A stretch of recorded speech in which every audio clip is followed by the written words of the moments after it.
Shasta County's housing market is shifting, inventory is climbing, sales are cooling, and Jerome Powell just hinted rates could be on the move. So what does that actually mean if you're buying or selling right here in Redding?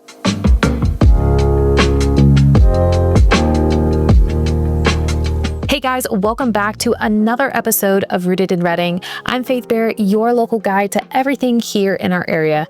If you're new to the channel, don't forget to hit that like button, subscribe to the channel, and comment below your thoughts, especially on today's topic of the housing market and interest rates. So let's start out with the local data with Shasta County's numbers in August because they show us exactly how the market is shifting. Now let's start out with inventory because that's really the indicator of how the market's doing.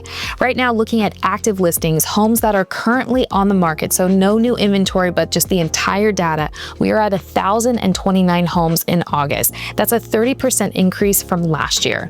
Now, another metric that I always look at is absorption rate. Now, we look at this as if no more inventory came on the market, how many months would it take for that inventory to sell? 0 to 3 months is a seller's market, 3 to 6 months is a neutral market, and 6+ months is a buyer's market. Our absorption rate climbed to 5.48 months, which is a 35% jump, which is definitely a clear sign that we're moving more towards a buyer's market.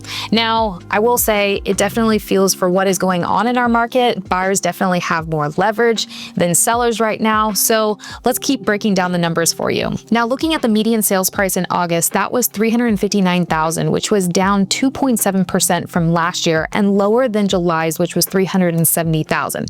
That's the month-to-month view. But looking at the year-to-date numbers, the median sales price is still about $370,000 versus $367,750 last year. So while August showed some softness, we haven't dipped into negative appreciation overall in 2025. So overall, despite the volatility our market has seen, home prices are kind of still staying right in line year to date. And like I said, we're not seeing that negative appreciation. Now, list prices versus sold prices. The median list price is at $425,000, which is about 1.7% up from last year. But the sold to list ratio, meaning when you list a house to what it sold for, what percentage did it actually close at, slipped to about 95.2% this August. So that was down from 95.6% last month. And a year ago, it was about 96.2%. That gap shows that buyers are negotiating more and sellers are having to adjust expectation to get deals closed. Now, looking on days on market, average days on market hit about 88 days, up slightly from 86 last year. The median days on market jumped to 74 days, up from 64 a year ago. And just to clarify, days on market includes the full timeline from when a property is listed until it closes escrow. So not just the time it's actively for sale. Now, looking at what actually sold in August, there was 200 homes that closed in August. It was pretty flat compared to last year, but year to date, sales are down almost 5%. And at the same time, 341 new listings came on in August, which was nearly 15% higher than last year. That's why inventory continues to build faster than sales. So quick takeaway is sellers, the combination of longer days on market, lower sold to list ratios, and buyers shopping mid-price points means pricing strategy is more important than ever. And buyers, you finally have some leverage, you can negotiate, and you don't have to rush because inventory is working in your favor, as there's a lot of options out there right now. Now, let's zoom out because what Jerome Powell and the Feds do next will set the tone for how our local market plays out this fall. A quick myth buster is that when Feds cuts rates, they are not directly cutting mortgage rates. So a lot of people think that when they hear Jerome is cutting the federal fund rate, that means mortgage rates are coming down. That's not necessarily true because what Jerome does is they set the federal fund rate, which is the short-term rate banks charge each other overnight. Mortgage rates track the 10-year Treasury yield, and that yield moves based on how investors feel about inflation, risk, and the economy's direction.